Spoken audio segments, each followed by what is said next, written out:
Assalamualaikum warahmatullahi wabarakatuh. Selamat datang kembali di sesi pembahasan mendalam kita. Kali ini nih kita mau fokus ke materi yang Anda berikan soal pengantar pegadaian syariah. Betul.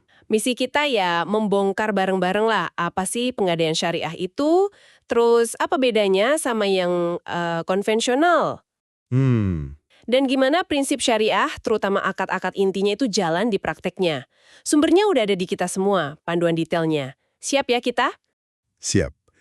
Kita akan lihat gimana lembaga keuangan ini mencoba beroperasi pakai kerangka syariah. Ini dasarnya dari info di materi ini ya. Oke. Dan ini bukan cuma ganti nama loh ya, tapi ada beda mendasar di cara kerjanya. Nah, itu dia. Kita mulai dari dasarnya dulu deh. Pegadaian itu sendiri kan secara umum tempat kita bisa dapat pinjaman cepat gitu ya. Jaminannya barang berharga. Ya, konsepnya gitu. Kayak titip barang terus dapat uang pinjaman gitu kan ya kira-kira. Materi Anda juga nyebut keuntungan umumnya, kayak prosesnya cepat, syaratnya gampang. Betul, itu konsep dasarnya. Nah, disinilah letak perbedaan paling awal dan krusial kalau kita bandingkan sama pegadaian konvensional. Ini juga dijelasin di materi Anda. Gimana tuh? Di konvensional, sumber utama pendapatannya itu kan bunga pinjaman. Plus sering juga ada denda keterlambatan. Ah, iya ya. Dan ngitungnya itu pakai persentase dari pinjaman atau bunganya. Nah, dari kacamata syariah, ini yang disebut riba. Riba, oke. Dan itu dilarang keras dalam Islam. Ah, jadi titik bedanya langsung di situ ya, soal bunga itu. Pegadaian konvensional dapat untung dari bunga, tapi syariah nggak boleh ambil untung dari pinjaman itu sendiri. Tepat sekali. Terus gimana dong pegadaian syariah dapat pemasukan? Kan perlu biaya operasional juga. Nah, ini kuncinya. Pegadaian syariah, menurut materi ini ya, dia pakai struktur akad atau kontrak yang beda. Ada dua nih yang sering banget disebut, qard sama rahan. Qard dan rahn. Qard itu untuk pinjamannya. Rahan itu jaminannya. Prinsip qard itu simple. Anda pinjam 100, ya kembalikan 100. Nggak ada tambahan keuntungan dari pinjamannya itu. Oke, pinjamannya berarti tanpa bunga sama sekali. Tapi kan, ya itu tadi, pegadaian butuh biaya, butuh untung. Dari mana dong datangnya? Sumber pendapatan utamanya, ini seperti dijelaskan di panduan ini, datangnya dari akad rahan tadi.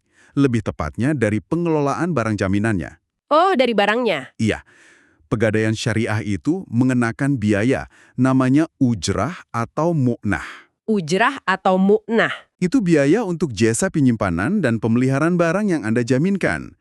Dan ini poinnya penting banget dan ditekankan di sini, besaran biaya mu'nah ini nggak boleh didasarkan pada jumlah pinjaman Anda. Oh ya, terus gimana?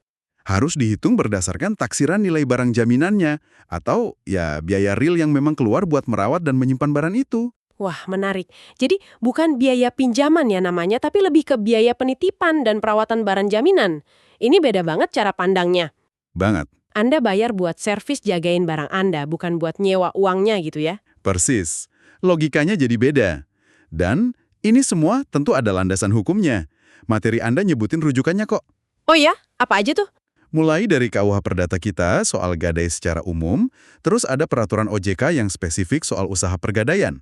Tapi yang paling krusial buat aspek syariahnya, itu panduan dari DSN MUI. Wah rinci banget ngatur soal akad rah, akad qard, dan variasi lainnya dalam konteks syariah. Oke, jadi jelas ya ada payung hukum formalnya, ada panduan syariahnya. Coba kita bedah sedikit deh, akad kuncinya. Mulai dari qard dulu, yang pinjaman tadi. Poin pentingnya apa aja menurut materi Anda? Oke, qard. Berdasarkan fatwa DSN MUI yang dirujuk sumber Anda itu, intinya ini pinjaman kebajikan. Jadi poin utamanya, Anda sebagai nasabah cuma wajib balikin dana pokok pinjaman. Nggak lebih. Pokoknya aja ya. Iya. Tapi pegadaian syariah sebagai LKS, Lembaga Keuangan Syariah, itu boleh mengenakan biaya administrasi yang wajar ya untuk proses pinjamannya. Oke, biaya admin boleh? Boleh. Mereka juga boleh minta jaminan atau rahm tadi untuk pinjaman qard ini. Terus gimana kalau misalnya nih, nasabah pas balikin mau ngasih lebih? Atau sebaliknya, kalau lagi susah bayar gitu? Nah, sumber ini jelasin juga. Kalau nasabah mau ngasih tambahan, sukarela ya pas pengembalian, itu boleh. Asal nggak dijanjikan atau disyaratkan di awal akad, murni kerelaan aja. Oke. Sebaliknya, kalau nasabah ternyata terbukti nggak mampu bayar pas jatuh tempo, LKS atau pegadaian syariahnya dianjurkan kasih kelonggaran. bisa perpanjangan waktu, atau bahkan penghapusan sebagian atau seluruh utangnya. Wah, ada opsi itu ya? Ada. Tapi ini penting. Kalau nasabahnya sebenarnya mampu, tapi sengaja nggak mau bayar, nah baru LKS berhak ambil langkah, termasuk menjual barang jaminan atau rahnya. Dieksekusi gitu ya jaminannya? Iya. Dan kalau hasil jualnya kurang dari utang, nasabah tetap wajib nutupin kekurangannya. Oke, cukup jelas ya untuk Kort. Sekarang pindah ke Rahan. Yang soal jaminannya, gimana aturannya itu? Nah, rahan ini, menurut fatwa DSM MUI yang dikutip, artinya kan nahan barang. Barang milik nasabah, si rahin, sebagai jaminan atas utang. Barangnya disebut marhun. Marhun, oke. Pegadaian, sebagai murtahin atau penerima jaminan, dia berhak nahan barang itu sampai utangnya lunas. Tapi, perlu diingat, barangnya itu tetap milik nasabah, Oh, kepemilikannya nggak pindah? nggak pindah. Dan pegadaian, prinsipnya nggak boleh memanfaatkan barang jaminan itu. Lalu soal biaya pemeliharaan tadi, yang mu'nah itu, gimana ketentuannya di akad rahan ini? Nah, ini ditegaskan lagi di pembahasan rahan di materi Anda. Pemeliharaan barang itu dasarnya ya tanggung jawab nasabah, si rahin. Oke. Tapi, kalau dilakukan oleh pegadaian, si murtahin, biayanya tetap ditanggung nasabah. Dan ini lagi, besaran biaya pemeliharaan atau mu'nah ini mutlak nggak boleh dikaitkan sama besar kecilnya pinjaman. Diulang lagi ya poin ini, penting berarti? Penting banget. Harus didasarkan pada biaya real penyimpanan dan perawatannya, atau ya proporsional lah sama nilai barang jaminannya. Ada juga syarat-syarat barang apa aja yang bisa jadi jaminan. Ya standar lah, harus bernilai, halal, jelas fisiknya, milik sah nasabah, dan seterusnya. Oke. Jadi pemisahan antara pinjaman, qard, dan pengelolaan jaminan, rohan plus mu'nahnya, ini benar-benar inti model pegadaian syariah ya. Sekarang di materi Anda tuh ada disebut jenis rohan yang lebih spesifik, kayak rohan emas sama rohan tasjili. Itu apa bedanya? Betul. Materi Anda ngulas ini. Dasar hukumnya juga dari fatwa DSN MUI. Kalau rahan emas, ya cukup jelas ya. Ini gadai dengan jaminan emas. Emas, perhiasan, atau batangan gitu ya? Iya. Biaya penyimpanannya, mu'nahnya, ditanggung nasabah. Besarannya ditetapin di awal berdasarkan taksiran biaya real simpen emas itu. Mirip konsep ujrah atau upah di akad ijarah atau sewa jasa. Oke, rah emas clear. Nah, yang rah tasjili ini gimana? Kok kayaknya beda? Nah, ini yang lumayan unik nih. Di rah tasjili, yang Anda serahkan ke pegadaian, itu bukan fisik barangnya. Oh ya, terus apa dong? Cuma bukti kepemilikannya yang sah. Contoh paling gampang dan umum ya, BPKB kendaraan atau sertifikat tanah. Fisik mobilnya, motornya, atau rumahnya, itu tetap Anda kuasai dan bisa Anda pakai. Wah, jadi barangnya tetap bisa kita pakai sehari-hari. Ini pasti relevan banget buat banyak orang ya. Iya, betul. Tapi kalau gitu, gimana pegadaian mastiin nilai jaminannya tetap aman? Kan acuannya cuma bukti kepemilikan. Ada resiko nggak sih barangnya rusak atau nilainya turun drastis pas lagi dipegang nasabah? Pertanyaan bagus itu. Materi Anda nyebut beberapa poin terkait ini dari fatwa soal rahan tasjili. Pertama, nasabah harus kasih kuasa ke pegadaian buat eksekusi. Maksudnya, jual barang jaminan kalau terjadi gagal bayar. Oke, ada kuasa eksekusi. Kedua, pemanfaatan barang sama nasabah itu harus wajar, sesuai kesepakatan. Nggak boleh sampai ngerusak atau ngurangi nilainya secara signifikan lah. Harus dijaga juga ya sama nasabah. Iya dong. Ketiga, pegadaian tetap boleh ngenain biaya mu'nah, tapi ini atas penyimpanan bukti kepemilikannya itu. Dan lagi-lagi, besarannya nggak boleh dikaitin sama jumlah pinjaman, tapi ya biaya real administrasi atau simpen dokumen berharga itu. Kadang ada juga syarat asuransi. Asuransi buat barang ya? Iya, buat barang jaminannya. Preminya ditanggung nasabah, yaitu buat mitigasi resiko kalau barangnya rusak atau hilang. Oke, masuk akal sih. Ada mekanisme pengelolaan resikonya ya, walaupun barangnya nggak ditahan fisiknya. Jadi kita udah lihat nih prinsip dasarnya, akad kuncinya. Sekarang gimana nih semua diterapin di produk-produk nyata pegadaian syariah? Materi Anda nyebut beberapa contoh kan? Ya, sumber ini yang kasih gambaran aplikasinya gimana. Coba kita lihat. Misalnya, untuk produk gadai mas syariah yang sering disebut rahn gitu aja, ini kombinasinya jelas. Akad qard buat pinjamannya, terus akad rahn buat jaminan emasnya. Pendapatan pegadaiannya ya dari Munah simpen emas itu. Oke, itu yang paling umum mungkin ya. Bisa jadi. Terus ada pembiayaan konsumtif. Contohnya di materi itu cicil kendaraan. Nah, ini bisa pakai skema kart dengan jaminan rah tasjili. Jadi BPKB kendaraannya yang jadi jaminan, barangnya Anda pakai buat sehari-hari. Yang tadi kita bahas ya, rah tasjili. Betul. Lalu ada pembiayaan modal kerja mikro. Di materi disebut produk ARUM. Nah, ini pilihannya bisa lebih banyak.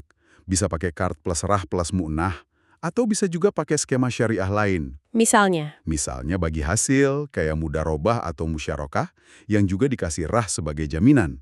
Atau jual beli, murabahah, dengan rah juga. Intinya, ini jadi alternatif buat pinjaman modal kerja konvensional yang pakai bunga itu. Jadi lebih fleksibel ya skemanya untuk modal kerja? Bisa dibilang gitu. Terus ada juga pembiayaan haji. Produknya ARUM Haji. Ini biasanya pakai kort plus rahn plus muhna. Jaminannya biasanya emas.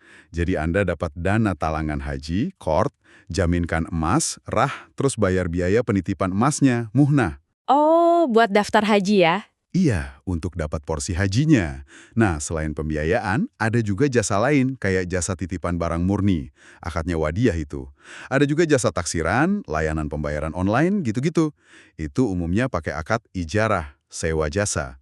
Satu lagi yang perlu dicatat nih. Seperti dijelasin di salah satu fatwa DSN yang dirujuk materi Anda, akad rahn ini, si jaminan ini, sifatnya fleksibel. Maksudnya? Dia bisa jadi akad pelengkap buat berbagai skema pembiayaan syariah lainnya.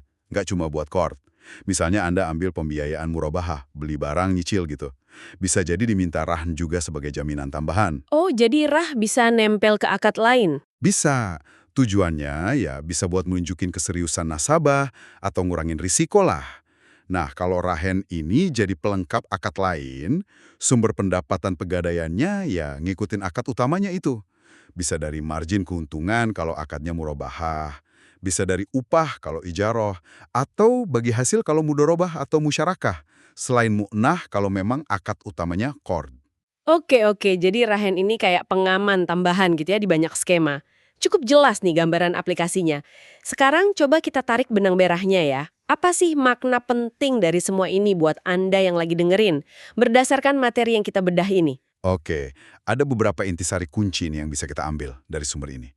Pertama, ya pegadaian syariah itu bukan cuma ganti label aja, tapi ini sebuah upaya nawarin layanan gadai dan pembiayaan mikro yang cara kerjanya dirancang beda secara fundamental. Tujuannya jelas, menghindari unsur bunga atau riba. Yang dilarang dalam Islam ya? Betul. Kedua, perbedaan paling dasarnya itu, ya di pemisahan antara transaksi pinjaman, qard yang tanpa bunga, sama pengelolaan barang jaminan rahan. Sumber pendapatannya bukan dari pinjaman, tapi dari biaya jasa kelola jaminan, si mu'nah itu.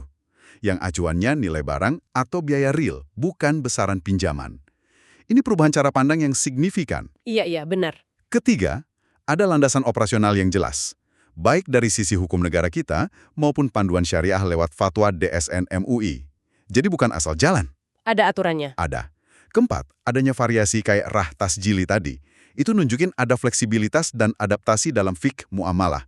Untuk jawab kebutuhan modern, di mana nasabah tetap bisa produktif pakai asetnya sambil dijadiin jaminan. Dan kenapa ini relevan buat Anda? Pertama, ya jelas ini bantu Anda buat milah-milah produk keuangan. Apalagi kalau Anda punya preferensi atau kebutuhan layanan yang sesuai prinsip syariah. Jadi tahu bedanya di mana. Ya, beda substansialnya. Kedua, ini ngasih wawasan menarik ya. Gimana sebuah instrumen keuangan yang udah tua banget, gadai ini kan udah lama ada, bisa diinterpretasiin dan dijalanin pakai kerangka akad atau kontrak yang beda. Betul, adaptasi. Dan yang nggak kalah penting, ini ngingetin kita semua buat lebih kritis. Bertanya, dari mana sih sebenarnya lembaga keuangan itu dapat untung dari produk atau layanan yang mereka tawarin ke kita? Paham mesin di baliknya itu penting loh. Setuju. Oke, kita udah sampai di penghujung pembahasan kita soal pegadaian syariah ini. Berdasarkan materi panduan yang Anda berikan, kita udah telusuri bedanya sama konvensional, prinsip dasarnya, bongkar akad kunci kayak qard dan rah, termasuk varian rahan tasjili tadi, sampai lihat contoh penerapannya di produk nyata. Nah, sebagai penutup diskusi kita kali ini ya, ada satu pertanyaan lanjutan nih yang menarik.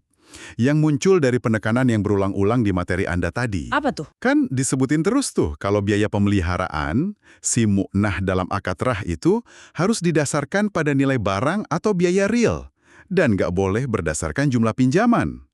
Coba deh kita renungkan sejenak implikasi praktisnya. Oke. Banget jenisnya, dari perhiasan emas kecil, barang elektronik, sampai BPKB atau sertifikat di skema rahan tasjili. Wah, iya juga ya. Gimana ngitung biaya real buat simpen BPKB misalnya? Nah itu dia, tantangan operasionalnya apa aja, tantangan transparansinya gimana, kira-kira apa aja yang muncul dalam berjemahin prinsip ideal ini jadi praktek sehari-hari yang bisa diukur dan bisa dipertanggungjawabkan. Sebuah pertanyaan yang menantang ya, dan penting buat dipikirkan lebih lanjut. Terima kasih sudah menyimak sesi pendalaman materi kali ini. Sampai jumpa di pembahasan berikutnya.